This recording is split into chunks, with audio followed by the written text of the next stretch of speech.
Hello everyone, this is Matt the Speedstar, reporting for the next episode of The Legend of Zelda Skyward Sword.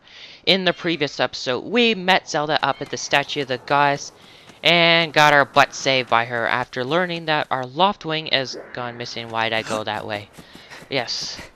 Now we must go search for clues as to where our Loftwing might be, and why he didn't come for Link when it was called. Yes, I have to go meet Instructor Horwell, and what I do right here is tell him of our plight and see if we can get time to get our, well, yeah, you know. We need time to go find our Loftwing.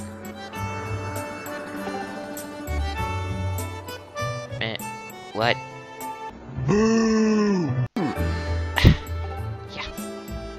Yes, bad puns for the win.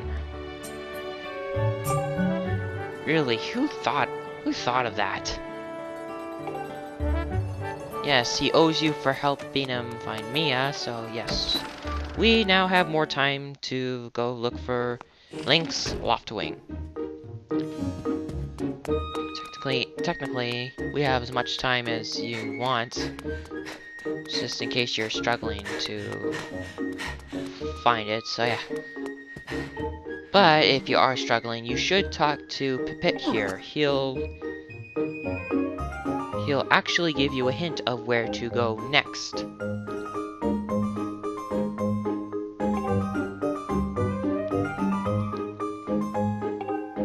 As it says here, go to the plaza.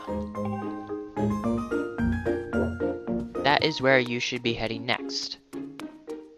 But, and this is entirely optional as well as Pipit is, talk to Fletch here.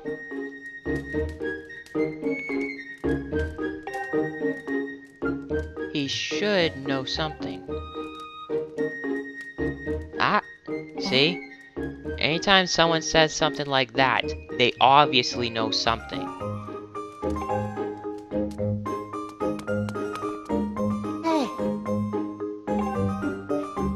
See, he was about to say something, but yeah, he kind of backed out.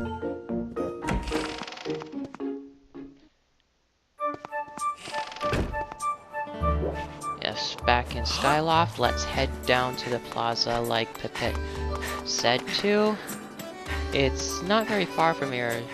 Neither is much of Skyloft anyway, because it is a small town, but yes, this kid has stopped us. He's asking us to roll into the tree. By doing that, you have to be dashing, and then you shake the nunchuck.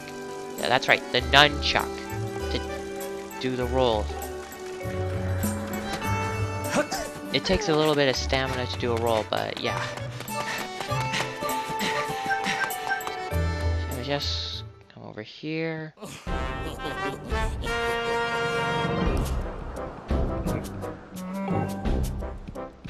And then there's that guy there, the guy in the red hair. That is Groose. As you can tell, we believe we found our culprit.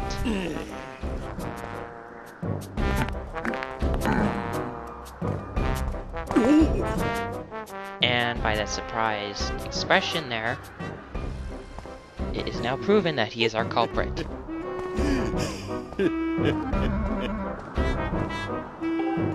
Yes. Groose is the one who's done something with our Loftwing. Motive explained there.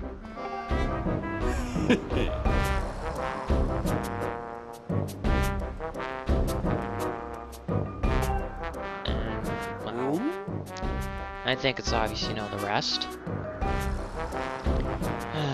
I do not know what to think of. I've been trying to do this commentary for quite a while. Oh, hold on. I always like doing that. Pompadour. How did they know about pompadours back then? Really? It's a fun word to say, by the way. Pompadour.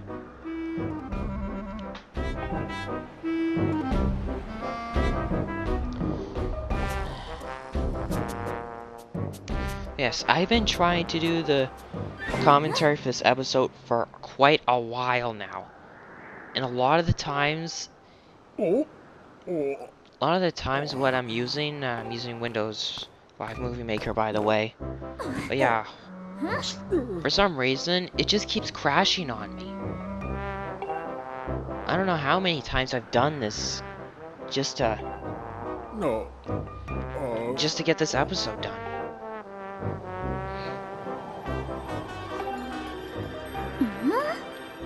Oh yeah, did I mention she gives an epic finger point?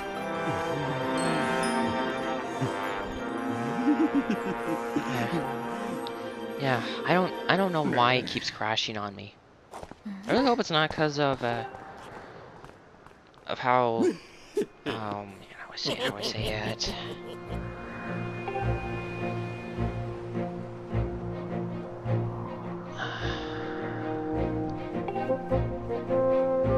Yeah, I'm just hoping to get lucky enough to actually finish the commentary for an episode. I don't know how many times I've done it. But since I'm doing these in sets of 15 episodes and all that, I guess I shouldn't worry too much because I'm not uploading them until I've finished 15 episodes in a set.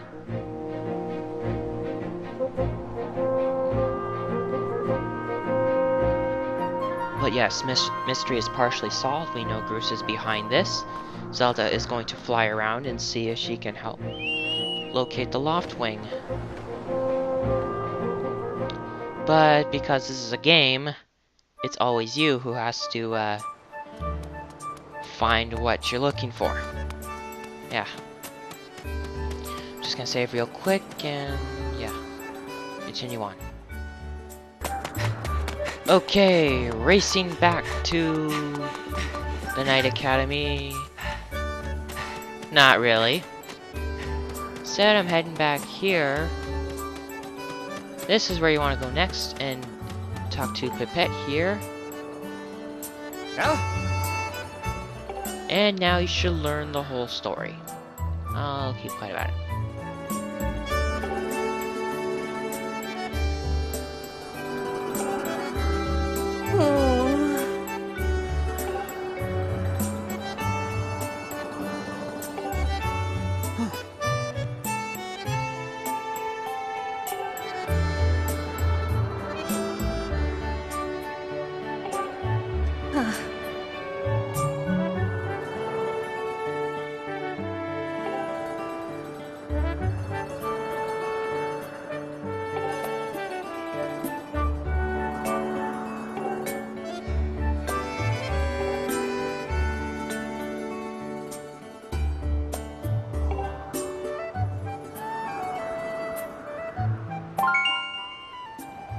And there you go. Now you know the whole story.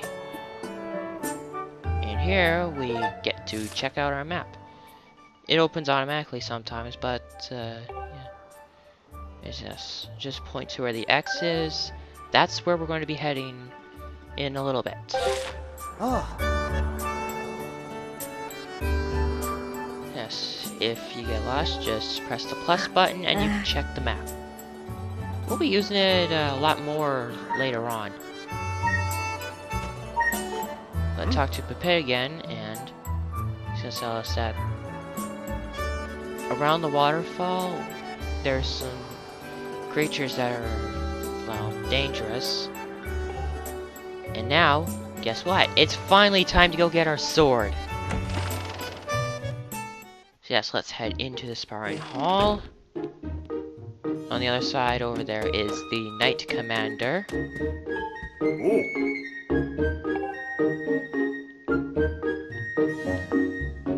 As you know, he commands the Knights of Skyloft, and he's also the instructor in the ways of the sword. And he likes Link because he's really good at... Link apparently is already proficient in swordplay. But yes, in here, open this up. And we got the Ordon sword! No! We have the practice sword! Yes, it looks exactly like the Ordon sword from Twilight Princess, minus part of the handle. Anyways, just when you press the 1 button, you go into your gear, which it prompted us to do with its beeping again. Just showing my sword. This is the weakest sword in the game right now. Your wallet right now can only hold up to 300 rupees. Over here, this shows items we can collect through our journey. Items and bugs, apparently. And already gives us the name of them. Yes. Now we've got our sword. We cannot leave yet because normally we are not allowed to take swords outside the sparring hall. But, explaining our situation,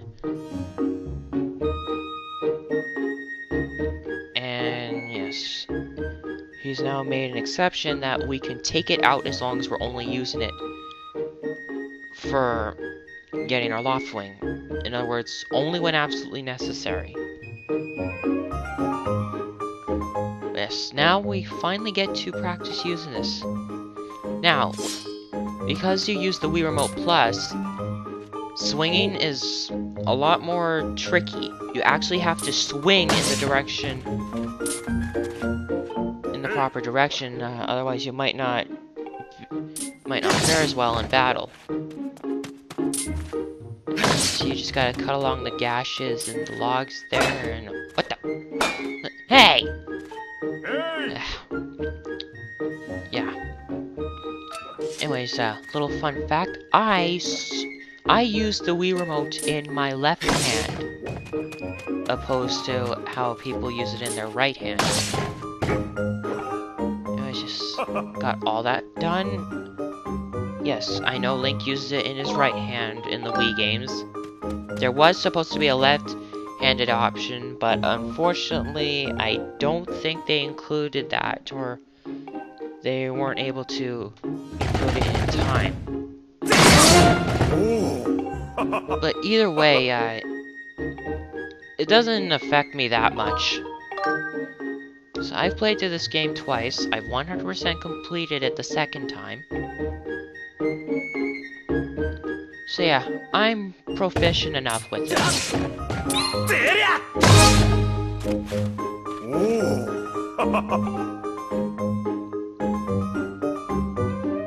Yes, we've finally gotten our, we've finally gotten through practicing our swordplay.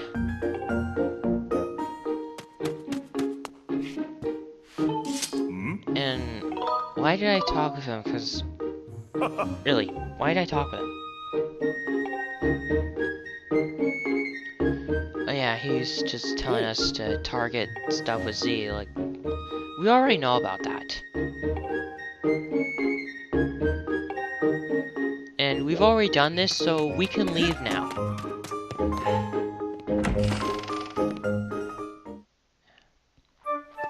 Anyways, yes, now with a sword, we will finally get to, I probably shouldn't have talked to him a bit there, because he's already mentioning something that we already know about.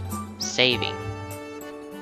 And it's just a reminder if you haven't talked to the, other guy, that we talked to in the first episode. Just before we can go on.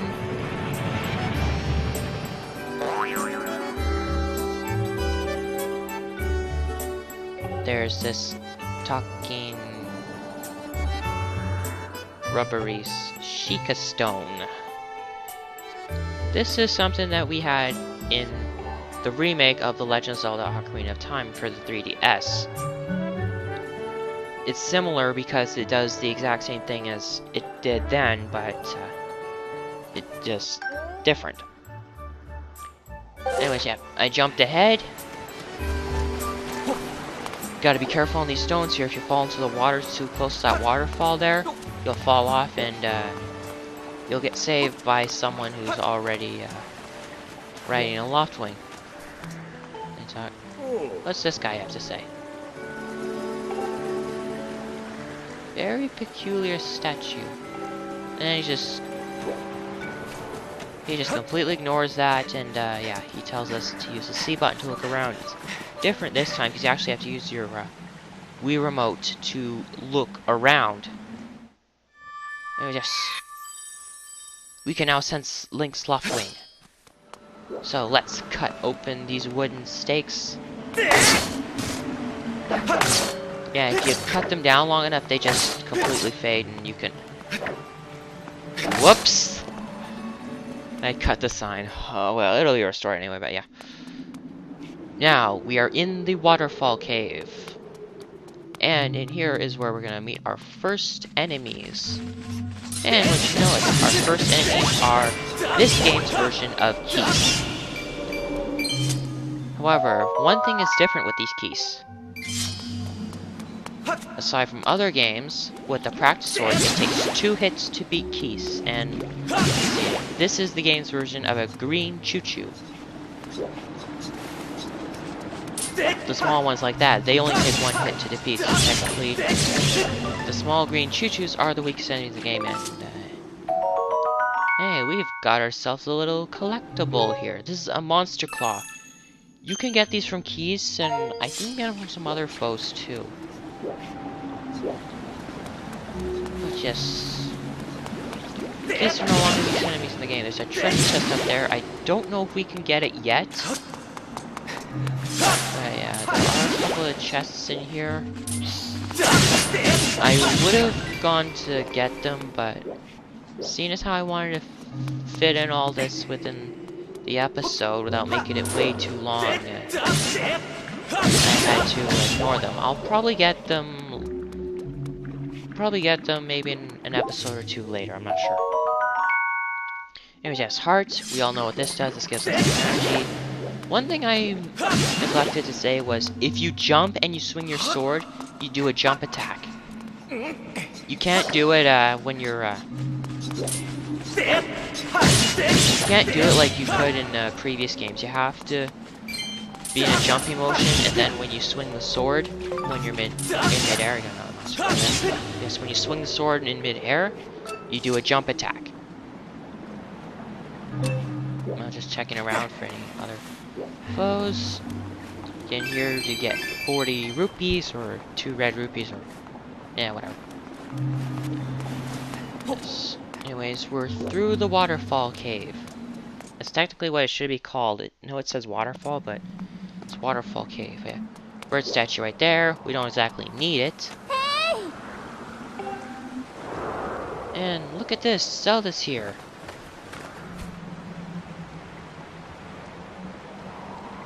And yes, she hasn't found anything. We're hot on the trail, but unfortunately we say there's no sign of our Loftwing. And she's pointing out where we were actually heading for that. Something is up with Zelda.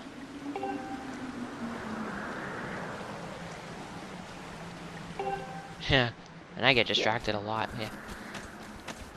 Yeah, Zelda will follow you right now, but you don't technically have to wait up for her. You see, she catches up right ahead and... what? Oh! What hast thou found now? It is our Crimson Loftwing, which we already know. Groose penned him in there.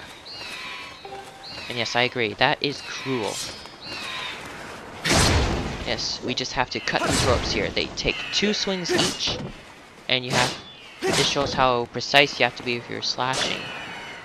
You just have to, you're supposed to hit them in the direction they're facing, but those ones up there, you can just hit either diagonally or vertically. Yes, our Loftwing is free. He's very happy.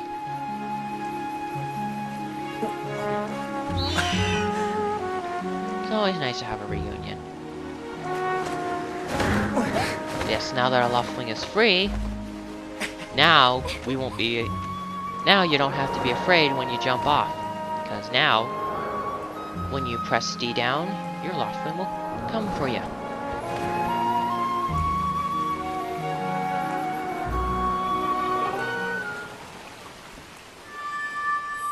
Yeah, whenever you're up... whenever you're around Skyloft or any other of the floating areas in the sky, your Loftwing will come for you. Yes, before we get into that, something is up with Zelda. I'll let her explain it all. I would have tried voice acting with this before, but yeah, I do not do voice acting well anymore. Just yawn there.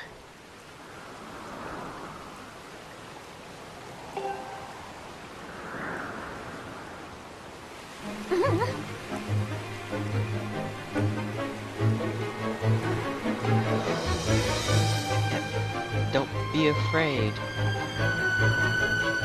Be afraid, Link. You will not plummet to your death anymore. But... Ready? And... Suicidal leap! No, not really. And I'm not gonna go leap of faith either, because that's probably been done to death. Probably by other LPers, but... Yeah. Anyways, yes. Call your Loftwing, and now he'll catch you whenever you jump off like that.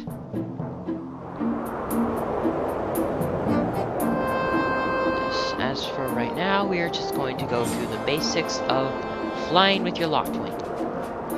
Now for this, Nunchuck is never used while flying.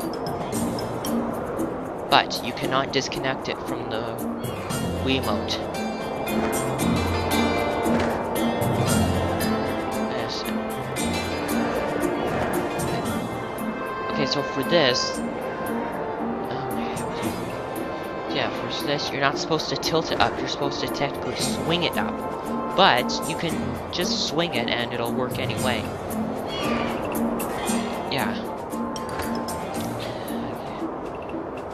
So yes, that's technically all the basics of flying. You will need those what's coming up next, and we are about at the end of the episode here. So yes, next time we will go through the wings ceremony and earn our alone time with Zelda. Yes. Until then, this is Matt the Speed Star. I'm finally getting to say this again after so many tries with the... you know, whatever. This is Matt the Speed Star, signing off.